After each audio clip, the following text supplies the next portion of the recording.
बढ़ाओ रिटर्न। जब वो एकांत में बैठा हो अकेला, तब उस क्षण आपके दिल की बात आप उससे जाकर कहो। और एक बात और सुन लो, अगर मंदिर में नहीं बोल सकते तो घर में जो शिवलिंग होता है, घर के अंदर शिवलिंग रखते क्यों हैं? आप लिंग महापुराण के अंतर्गत उसको श्रवण कर सकते हैं। लिंग पुराण के अंतर्गत घर के अंदर शिवलिंग क्यों रखा जाता है? घर के अंदर शिवलिंग क्यों रखते हैं?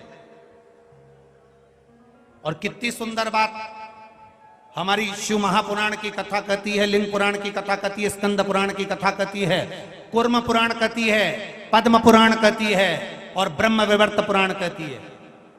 घर में शिवलिंग है और मान लो घर में आपने रोज बाबा को जल चढ़ाया, रोज आपने पूजन करी, रोज आराधना करी, रोज शिव जी को जल समर्पित कर रहे हो, और मान लो बीच में रजो धर्म आ गया या आप कहीं चले गए और घर में कोई पूजन करने वाला नहीं है, तो शिव महापुराण की कथा यहाँ तक कहती है कि घर में जो शिवलिंग है अगर आप उसको ना छुएंगे, बाहर भी चले गए, रखा हुआ है, किसी ने जल भी नहीं चढ़ाया, किसी ने पुष्प भी नहीं चढ़ाया, किसी ने कोई चावल का दाना भी नहीं चढ़ाया, अगर आप घर में रखी हुई एक बेलपत्र भी भले वो सूख गई हो, कैसी भी हो, अगर बेलपत्र सूख भी गई हो तो वो बेलपत्र भी आप शिव जी के पास में रखकर चले जाएंगे तो आपने कितने दिन जल नहीं चढ़ाया उसका खाते में रहेगा, इस शरीर दोष नहीं लगेगा।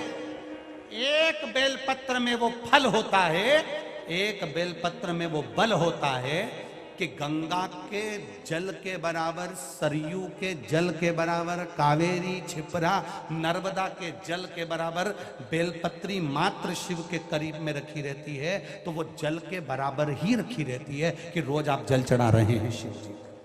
घर के लोगों से इतना तो कह सकते हो कि मुझे हाथ नहीं लगाना, मेरे को बाहर जाना है, तुम एक काम करो ये बेलपत्री शिव जी के पास रख दो, मैंने यहां रखी है, मैंने यहां पर रखी है, ये बेलपत्र आप शंकर जी के पास में रख दो, इतना तो कह सकते हो, इतना तो भगवान का वर्णन कर सकते हो, ये रख दो शिव के पास। एक बेलपत्र शिव को समर्पित करना। और 10 दिन हो गए, 8 दिन हो गए, 15 दिन हो गए, 20 दिन हो गए, कोई बात नहीं, दुखी मत होना। शिव तुम्हारे हैं और तुम शिव के, भटकना नहीं है, भटकना नहीं है, तुम शिव के हो, शिव तुम्हारा। हाँ ये जरूर है, घर से जब जाओ तो शिवलिंग तुम्हारे घर में जो पारत का, नर्मदा का, कंकर शंकर जो रखा हुआ है, जो शिवलिंग है उसको कह कर जाना, बाबा तेरा घर है, तुझे संभालना है, हम भी तेरे हैं, तेरे भरोसे पर जा रहे हैं, तेरे भरोसे पर वापिस आएंगे, ऐसी कृपा करना जिस कार्य के लिए जा रहे हैं वो कार्य तू साथ चल और उसको सफल कर देना, ये भरोसा। ना जाने कौन ने तुमको अकल दे दी, ना जाने कौन ने तुमको ऐसी बुद्धि दे दी कि भगवान को डलिया में लेकर जहां जाओ भगवान को डलिया में लेकर जाओ, ये कौन ने अकल दी है, ये कौन ने बुद्धि दी तुमको? कौन ने कहा तुमसे कि तुम भगवान को डलिया में बिठाकर उनके धक्के खिलाओ?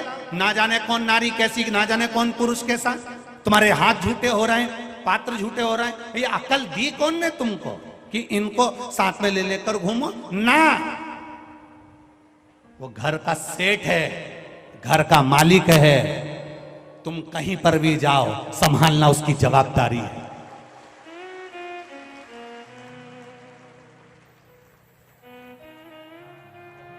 संभालना उसकी जवाबदारी है। शिवलिंग है घर में रखो।